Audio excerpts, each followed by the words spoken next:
সালাম আলাইকুম। কেমন আছি আমরা সবাই? আমরা দিন শেষে কত কিছু করি, তাই না?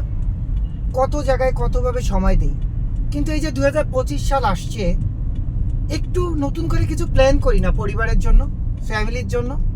দিন শেষে এই যে পরিবারের জন্য কিছুটা সময় বের করা, এই যে পরিবারের জন্য নতুন কিছু চিন্তা করা, সেটা হতে পারে যে আপনি ছোট একটা জমি কিনবেন, আপনার বাচ্চাকে ভালো একটা স্কুলে ভর্তি করবেন, ফ্যামিলিকে একটা ট্যুরে নিয়ে যাবেন। আসলে দিন শেষে এগুলো হয় কি জানেন, লাইফের অ্যাসেট।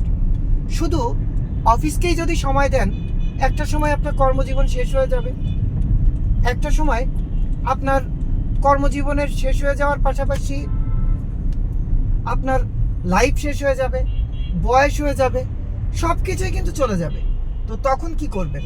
তখন আপনার যে জিনিসটা প্রয়োজন, যে জিনিসটা আপনার সাথে থাকবে, সেটা হচ্ছে আপনার পরিবার। তো এই পরিবারকে সময় দেন, আর এই পরিবারের সাথে থাকুন, দেখবেন আপনার জীবনটা অনেক সুন্দর হবে। আসসালামু আলাইকুম। ভালো